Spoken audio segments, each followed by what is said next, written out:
Tell me your name. Greg Powers. Where did you attend high school at? I went to Effingham High School. What year did you graduate? Graduated in 1994. What sports did you play in high school? I played baseball, basketball, football. Tried golf a year as well. So, Did you do, as far as high school career, what kind of high school career did you have? I would say I was an average athlete. Had a lot of fun doing it. Had a lot of friends.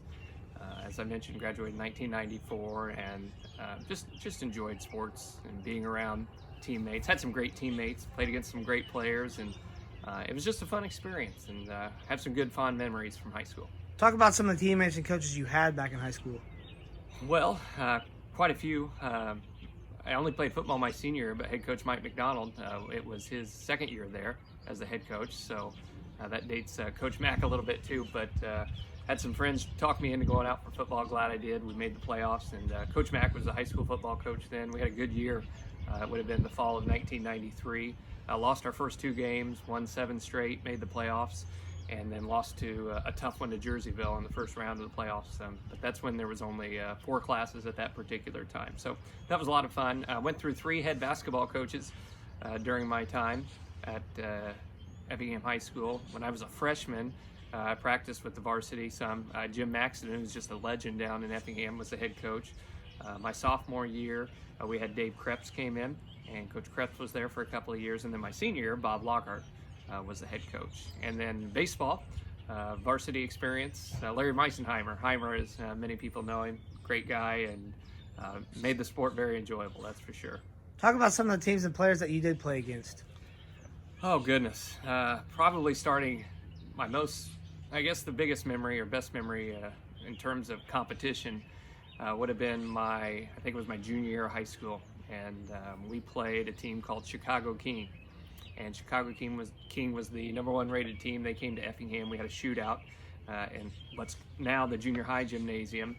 They had 2 7-footers who were going to Division I schools, and they had 2 other players on that team also who went to Division I. Probably the most notable of that team was a guy by the name of Rashad Griffith. He ended up playing at Wisconsin, had a few years in the league, and that was an ultimate challenge, that's for sure, to play against that particular team. They went on to win state, and but it was a great experience, and to say that you had that opportunity and they came to Effingham High School, and so that was a fun experience. What were some of your favorite places to play in high school?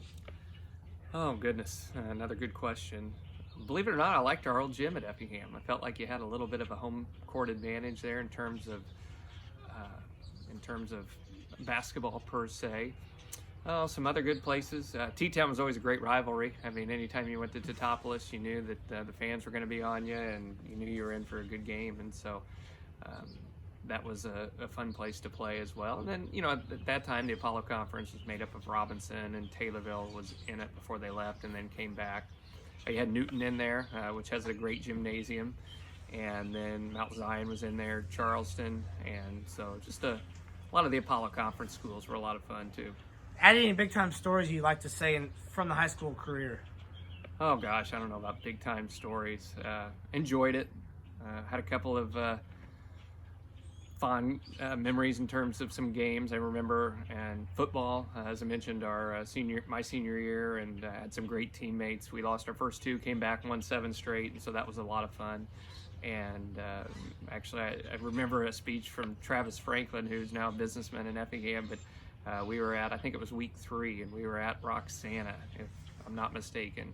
And we had lost our first 2 games, and we were just getting trounced at halftime. And he had a pretty memorable speech there, and we came out second half, came back, got the win, won 6 more, and so that was a lot of fun, from a team perspective. Had a couple games with multiple interceptions, and so that was fun, I guess, as an individual. And basketball, again, had some great teammates. We had a real close senior bunch with a guy who was a 1,000-point scorer, Nathan Craik.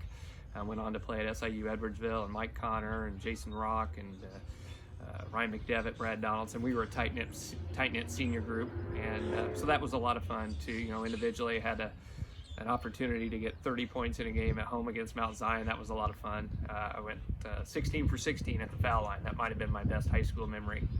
Hit all 16 free throws, so I try to instill in my kids those free throws are important. But those are maybe a couple of highlights. Baseball, actually, up here in Mattoon. I was able to hit a home run at Peterson Park. I remember those. And so those are some of the memories you have in high school. But the biggest memories I have are with teammates and getting that experience and having a lot of camaraderie and fun. And I would trade all those individual accomplishments for those team success and team bonding that we had. So that was definitely enjoyable. Finishing up high school, explain any awards that you received.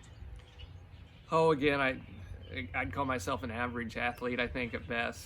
I saw you had Josh Zink on here the other day, and Josh was a whale of a baseball player. I went to school with him at Eastern, but so nothing of that caliber, that's for sure. But I was able to pick up about a half dozen varsity letters. At that particular time, you had to have 7 to get into, they called it the Wall of Fame, and so I was one short. I didn't play football until my senior year.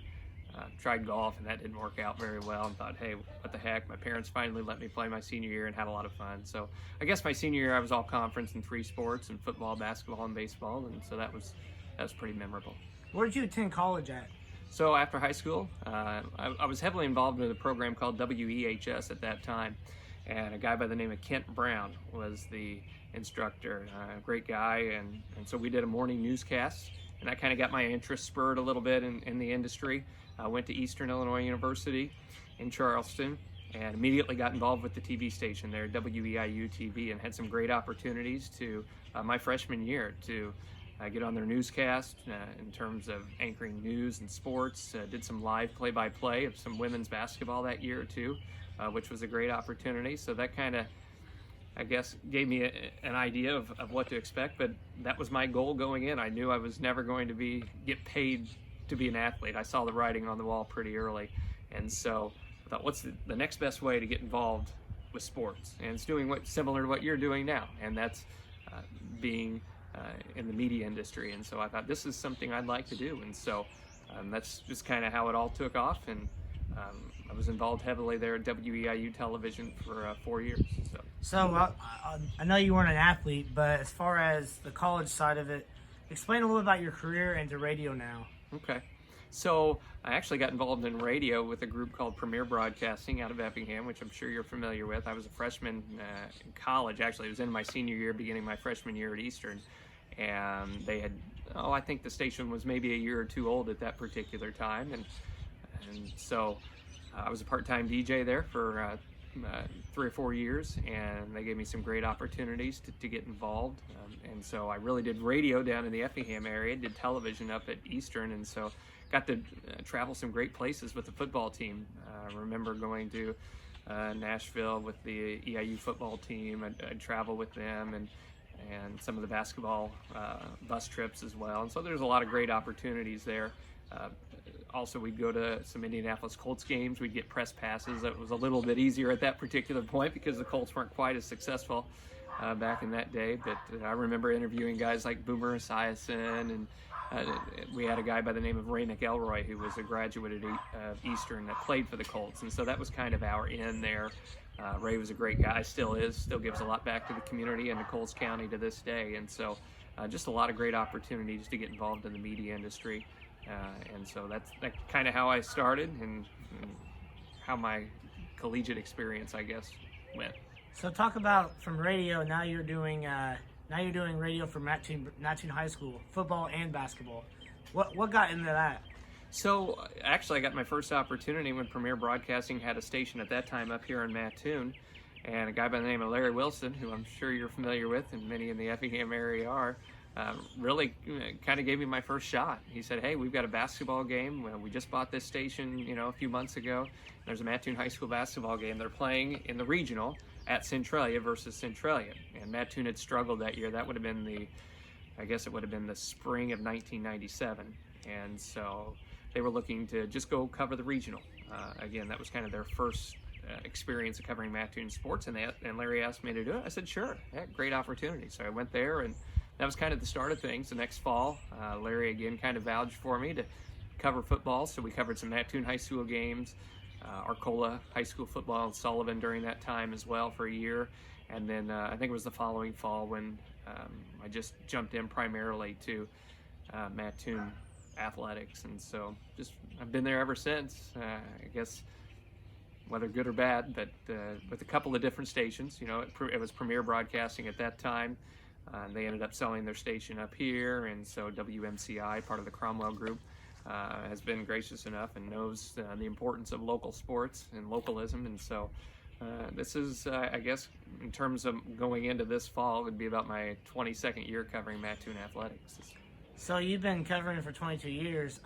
If you had to choose a sport that you like better, would be football or basketball, which would you choose? Oh, that's a great question. I think a lot of it depends on maybe how successful the team is that season, but there have been some great basketball games. There have been some great football games. So it'd be hard to choose between those two. I've done some baseball in there as well, and I would say that's probably third. I've even done some volleyball as well too, but it'd be tough to choose between football and basketball because each is unique in its own way and each has its own experience. And so I like both of those. Those are probably my top two. What do you enjoy so much about the radio part? Oh, I think it's just the opportunity to describe to the audience something they can't see, because about 99.9% of your audience isn't at the game. You may have a few people who go and take their headphones along, but most of them are not there. And so you've got to paint the picture. I had some early instructors at Eastern who were vital in that. Guys like Ken Waddell and Mike Brad.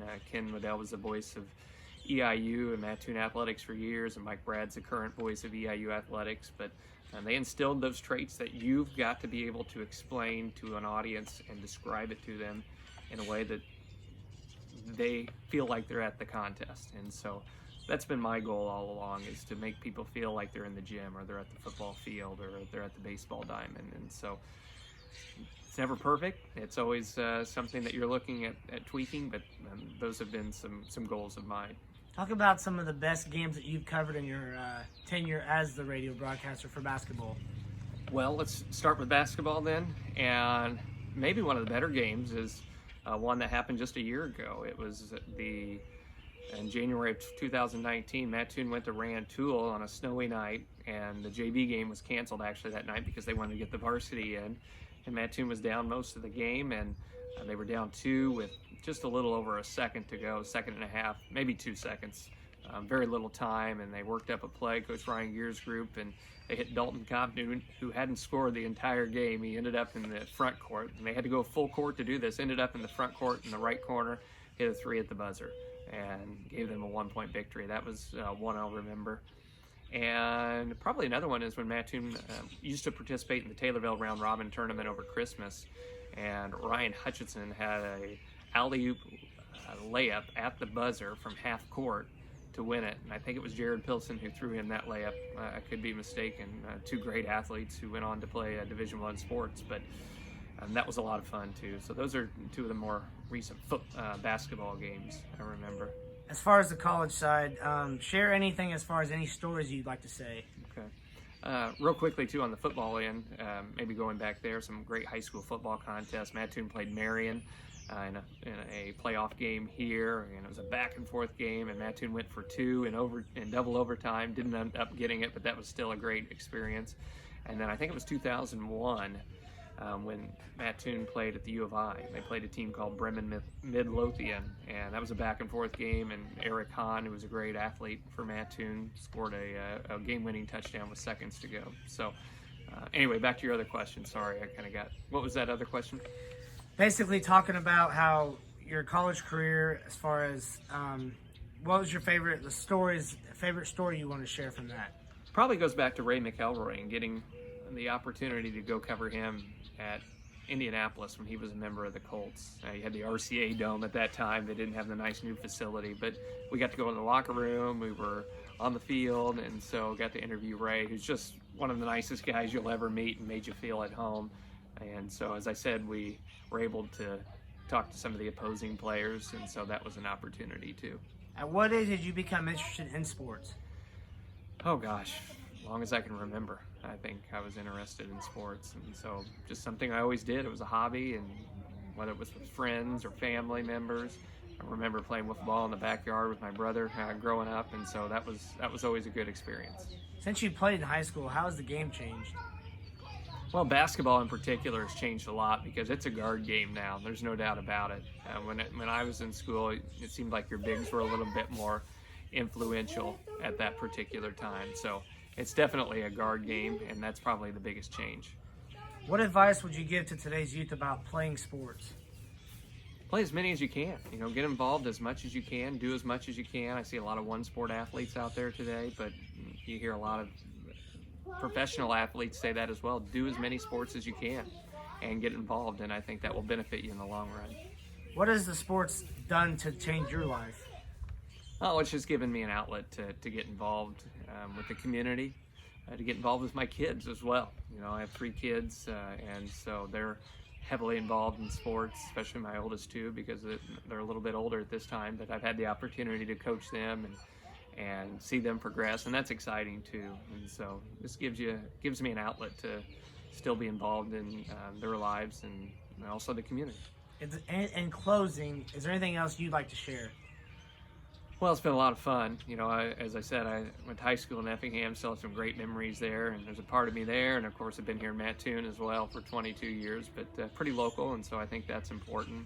My wife's been instrumental in allowing me to do what I do. There's a lot of lonely Friday nights and Tuesday nights and Saturday afternoons, and so she's been great in allowing me to do this because, to be completely honest, we don't do it for the money, but it's just some opportunity to still give a little bit back to the community. I'd be remiss if I didn't talk about some of the people who've helped me along the way too. Vince Walk's done football here in Mattoon for years and been my sidekick for football, and Mark Cornell did Mattoon athletics for a number of years with me, and Andy Zavarella, who does basketball with me now, and a guy by the name of Ron Stoner, who I worked with at Premier Broadcasting, and of course Greg Sapp and Larry Wilson. Had some opportunities to work some games with them when I was in college, and so that was great to learn from those guys as well. So you put yourself around people who are good at it, maybe a little bit of it rubs off on you, and I hope that's the case. So Greg, thank you for your time. hey, appreciate it, Tyler. Best of luck to you, and stay safe.